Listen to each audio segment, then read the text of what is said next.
Bonjour bien-aimés, comme vous le savez, nous avons commencé dès aujourd'hui, le 17 octobre, nos 7 jours de jeûne et prière intitulés « Jéricho doit tomber ».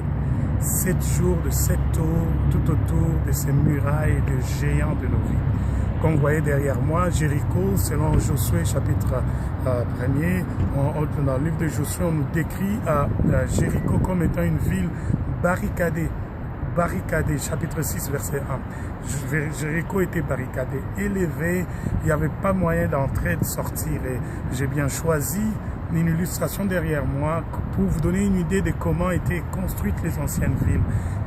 Clôturées de partout, pas d'issue, on ne sait pas comment on va s'y prendre. C'est un mur, un géant pour les enfants d'Israël. Mais l'Éternel dit à Josué, voici, je livre entre tes mains Jéricho et tout ce qui s'y trouve. Derrière les murs de nos vies, il y a un ensemble de grandes richesses, de bénédictions, des choses que le Seigneur veut que nous possédions. Le Seigneur voudrait que nous allions dans cette victoire-là. Alors pendant 7 jours, nous allons parler des géants de nos vies et des murs et des forteresses qui doivent être renversés par le nom de Jésus. La première des choses, ce vendredi, nous gênons avec le thème « Je renonce à la domination des Madians ». Ce peuple qui avait encerclé Israël, les Madians avaient rendu la vie dure au peuple d'Israël. Et la Bible dit que Madian était plus fort qu'Israël. Il y a des choses qui semblent très élevées pour toi, tu ne sais même pas comment t'y prendre.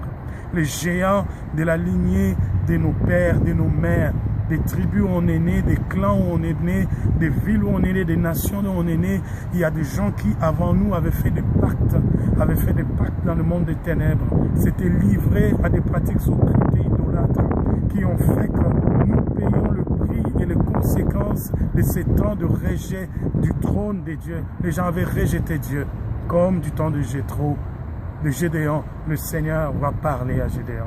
Il a appelé vaillant héros. Pendant que Gédéon lui-même, on dit que toute sa vie, il faisait que travailler le froment.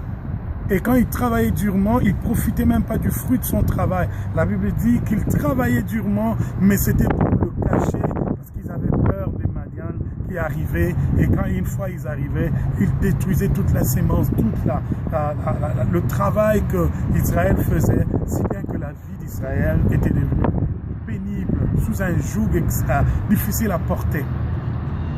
Gédéon vivait pas sa destinée, il vivait ce que le madianisme lui a imposé comme vie, conséquence d'une vie de péché de leur père, d'une vie qui découle de mauvaises vies que le père avait menées avant. Ce premier jour de jeûne et prière, c'est pour rompre le lien avec le passé, renverser les autels du passé de ceux-là qui ont vécu avant nous pour que nous entrions dans notre destinée. Parce que quoi qu'il arrive, Jéricho doit tomber. Dieu est décidé à libérer ta vie. Alors, dans Mission Ta Demeure, nous commençons 7 jours de 7 tours de prière pour renverser chaque géant de nos vies. Fais comme Gédéon. Écoute la voix de l'Éternel qui te dit, tu es un vaillant héros. La vie que tu mènes n'est pas ta destinée. Détruis l'autel de tes pères. Le premier jour, nous détruisons l'autel de nos pères. Dans le nom de Jésus, là où tu es, joins-toi à nous dans un temps de jeûne et prière. Il faut que tu vives ta destinée. La définition que tu as dans la pensée de Dieu. Dieu te voit grand pendant que ta vie ne reflète pas qui tu es dans la destinée. Dans l'esprit, tu es un guerrier, tu es un gagnant, tu es un vainqueur. Tu es un homme qui va influencer ta génération, vivre le plan de Dieu dans sa plénitude. La vie que tu mènes n'est pas ta vie. Les échecs que tu portes année après année ne sont pas dans le plan de Dieu. C'est aujourd'hui que le géant des Madians doit tomber dans ta vie. Que Dieu te bénisse.